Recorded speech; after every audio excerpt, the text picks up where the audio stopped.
Opa, pessoal, tudo certo? Brasileiragem no ar para um vídeo de hoje. Falamos a respeito da partida Brasil e Uruguai 0-0, 4-3 para o Uruguai nos pênaltis. Estamos eliminados da Copa América de 2024. Aquilo que parecia meio que uma tragédia anunciada. A gente fez 3 jogos bem abaixo daquilo que se esperava, pelo menos ali na fase de grupos. Claro, vencemos de 4-1 o Paraguai, mas era um adversário desesperado, que deu espaços e mais do que isso conseguiu ser ali destruído pela Costa Rica, que a gente sequer conseguiu fazer um gol e a Colômbia goleou. Empatamos com a Colômbia, empatamos com a Costa Rica e se classificando em segundo no nosso grupo, a gente pegou o adversário mais difícil que tinha para pegar, conseguimos o empate, mas não conseguimos a classificação.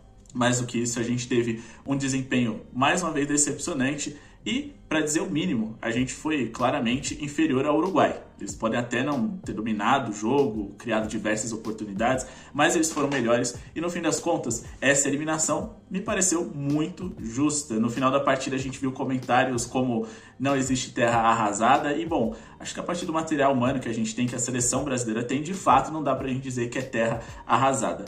Mas eu diria que a gente começou essa Copa América de um jeito e terminou piores. A gente vai falar a respeito não só dessa partida, mas de cada um dos jogadores, o que esperar para essa sequência de trabalho do Dorival e também fazer aquela resenha a respeito da Copa América como um todo. Mas antes da gente seguir o nosso vídeo, meta de likes, clica no botão de joinha para ajudar o nosso projeto a seguir acontecendo. Aqui é um canal de torcedor da seleção brasileira, falando para torcedor da seleção brasileira que ainda se importa, ainda quer ver a amarelinha brilhar e vamos rumo ao Hexa em 2026. Animado para isso?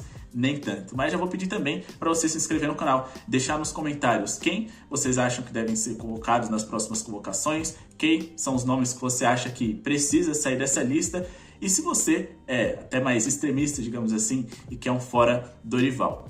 Antes da gente também seguir o nosso vídeo, dica para vocês. O link aqui na descrição da Estrela Bet traz para vocês oportunidades incríveis com bônus e promoções exclusivas para você fazer a sua fezinha não só na Copa América, mas também na Eurocopa e diversos outros esportes. Bom, a seleção brasileira começou os primeiros 10 minutos sequer conseguindo passar do meio de campo com a bola dominada. O Uruguai dominou as ações e mais do que isso, eles ditaram como seria essa partida.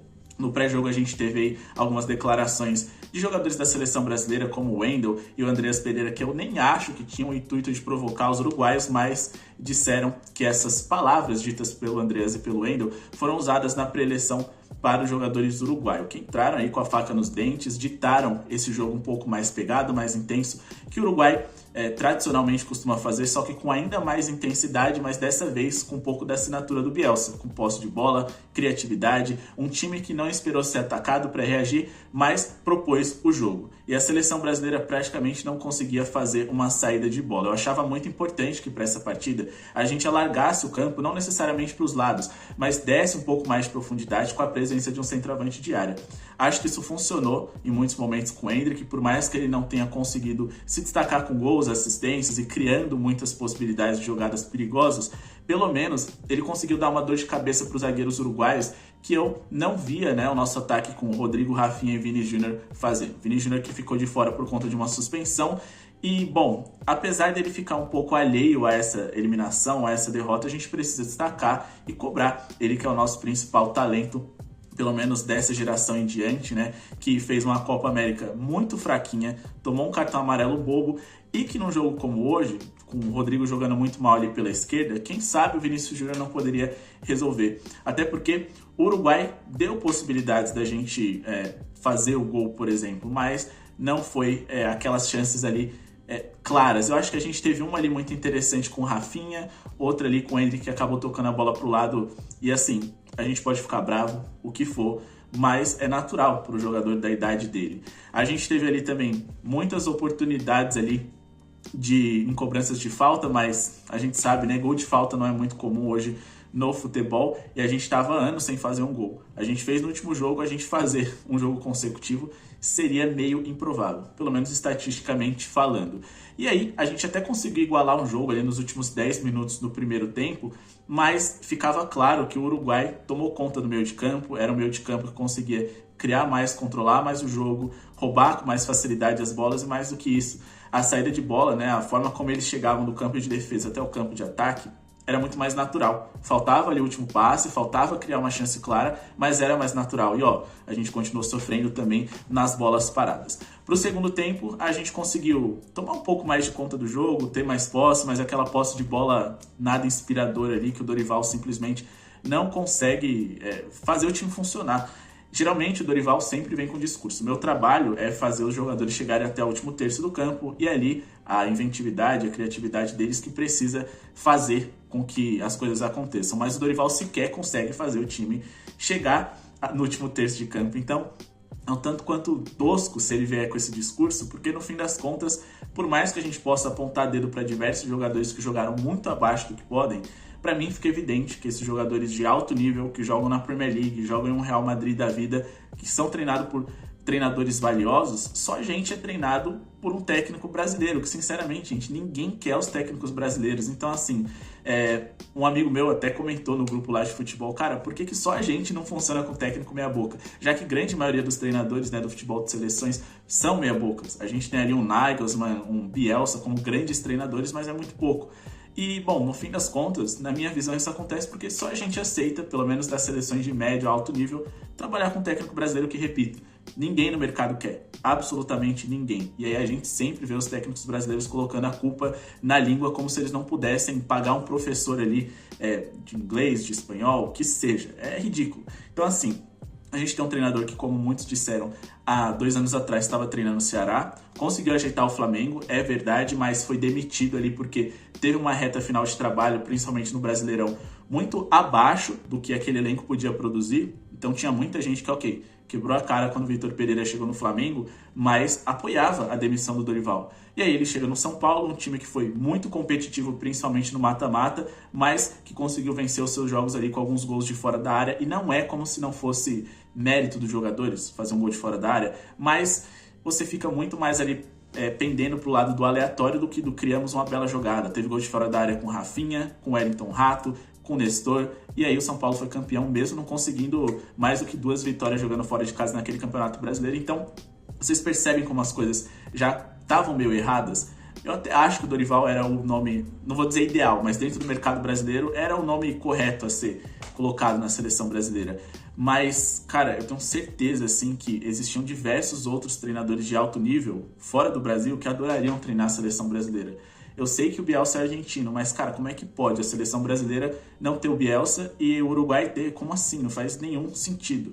E você já vê como a CBF não faz nenhuma noção de futebol, não tem nenhuma noção de futebol, no momento em que muitos dizem que sim, o Guardiola quase fechou com a seleção brasileira e eles escolheram o Filipão. E ok, a nossa presidência mudou, mas o Edinaldo também parece bem perdido. Toda aquela história com o Ancelotti, que eu acho que é correto, ele deveria ir atrás de um treinador de alto nível, mas qual era o plano B dele? Você ir de Ancelotti para Dorival ou Ancelotti para Diniz me parece uma loucura. Então, assim, no fim das contas, a gente está falando de uma tragédia quase que anunciada. Porém, depois dos jogos contra Inglaterra e Espanha, a gente achava que o Brasil seria mais competitivo. De fato, eles foram, mas ainda assim, sofremos 3 gols da Espanha.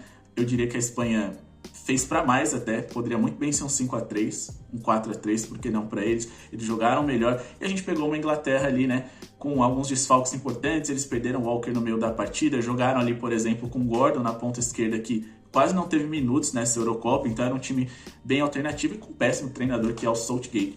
Depois a gente decepcionou contra o México, contra os Estados Unidos e aí foi uma sequência de atuações terríveis. Então, assim, eu acho que só não é terra arrasada porque a gente ainda tem reserva de talento, mas com o Dorival eu não tenho muitas esperanças, pelo menos que a gente jogue um bom futebol até o final desse ano. Acho que é um trabalho para começar a produzir mais de 25 para 26 e ainda assim eu não estou tão empolgado assim. As nossas grandes estrelas, Rodrigo e Vinícius Júnior, por exemplo, eles terminaram essa Copa América menor do que começaram. O Alisson, mesmo pegando pênalti, fazendo algumas defesas decisivas ali contra a Costa Rica, a gente está falando ali de um goleiro que o grande público, né, brasileiro não confia mais. De fato, eu sinto ele nervoso e sinto que para a seleção brasileira já não dá mais, por mais que eu defenda muito ele em clubes. E a gente também precisa respeitar essa questão de jogador que brilha em clube e brilha em seleção e vice-versa. O Endrick mostrou que ele precisava ter mais minutos. É loucura o Dorival dar, sei lá, 15, 10 minutos para ele, e depois 4, de repente ele vira titular e joga os 90 minutos. Para mim, mostra que ele está um pouco perdido. O PVC trouxe informações de que esse grupo não está muito satisfeito com as trocas do Dorival, com a forma como ele está tomando as decisões, e sinceramente, eu acredito Inclusive, antes da cobrança de pênaltis, fizeram uma rodinha, ele ficou de fora e me pareceu um tanto quanto suspeito essa formação da nossa rodinha. A gente até teve a oportunidade nos últimos 20, 15 minutos ali de decidir o jogo com a expulsão do Nandes, onde a gente ficou com a mais e o Bielsa matou o Uruguai, simplesmente tirando o Darwin Núñez, que era o único jogador que tinha um arrasto ali para criar alguma chance em contra-ataque, colocando a Arrascaeta. Ele matou o time, mas ele conseguiu colocar os jogadores que iriam bater o pênalti e decidir o jogo. E a gente não criou nada, mesmo com as movimentações, com as trocas, com um jogador a mais, e sinceramente isso é muito frustrante, porque a seleção brasileira, pelo menos, né, na época do Tite, mesmo que fosse de 1-0, conseguia passar por cima desses adversários. Ok, esse Uruguai é o melhor dos últimos anos, pelo menos é o que parece, mas ainda assim, apesar do 0-0, apesar de a gente ter visto muita vontade dos nossos jogadores, a gente não conseguiu ver a qualidade no jogo em si. E eu custo acreditar que isso é culpa de jogadores que jogam no mais alto nível, e eu sou daquelas pessoas que acham que técnico é muito importante. Então, eu não estou esperançoso, principalmente com o Dorival. Essa Copa América vem tendo aí um futebol de um nível bem duvidoso e ainda assim a gente conseguiu se destacar negativamente. A questão do campo interfere? Interfere, mas foi simplesmente ridículo o que a gente viu do Rodrigo, do Vini Júnior, do Paquetá, do Bruno Guimarães, do João Gomes em muitos momentos, principalmente ofensivos. A gente teve até boas notícias que será que o Militão ia conseguir render depois da lesão? Rendeu. O Marquinhos, que vem de 2 temporadas muito ruins, ia conseguir render? Até conseguiu também, mas e o resto? É muito pouco e, sinceramente, não dá pra gente falar que a gente tem condições de ganhar algo com o Neymar. Quem fala que a seleção é melhor se o Neymar tá completamente maluco. E tá aí, a gente teve 2 oportunidades de mostrar que o time é mais coletivo sem o Neymar, o time é melhor sem o Neymar. E pra completar, a gente tirou outro craque. Tiramos aí o Vinícius Júnior da escalação, jogamos sem o Neymar e sem o Vinícius Júnior. E aí, tá bom pra vocês? A seleção rendeu mais? A seleção é mais coletiva, como muitas pessoas defendem quando as estrelas não estão em campo? Pra mim, foi coletivamente uma porcaria. Mais pelo campeonato inteiro do que necessariamente por esse jogo, que eu já não esperava muita coisa. Então, no fim das contas, eu nem me decepcionei tanto assim, porque a gente ia perder para a Colômbia mesmo, então, no fim das contas, tanto faz. O Militão errou o pênalti, né? O Douglas Luiz também. O Alisson conseguiu defender uma das cobranças, mas não foi o suficiente. E, bom, também ficar falando aí, a culpa é da ordem dos batedores, a gente botou o Militão para bater. Mas, gente, tanto faz, tá? Porque eu acho que isso daí foi o que menos me irritou. Deixa aqui nos comentários o que você achou a respeito dessa partida. Nos vemos nos próximos amistosos, também nas Olimpíadas aí no futebol feminino. A gente espera ter mais motivos para sorrir daqui para frente com a seleção brasileira. Como eu sempre digo, é o time em que muitas pessoas têm a oportunidade de torcer, tendo diversos jogadores talentosos. O cara que joga pelo rival do time que você torce, por exemplo, o Endrick, eu que sou São Paulino, ali é o momento que eu posso torcer por ele. Eu posso torcer pelo Vinícius Júnior e diversos outros jogadores de altíssimo nível que às vezes eu não posso torcer pelo meu time. Só que dessa vez eu me saí ainda mais decepcionado do que com o tricolor. Bom, pessoal, esse é o vídeo de hoje. Espero que tenham gostado. Não esqueçam de se inscrever no canal, deixar o like para ajudar o nosso projeto a seguir acontecendo. Comentem aqui embaixo qualquer coisa para ajudar o nosso vídeo a decolar. Muito obrigado e falou!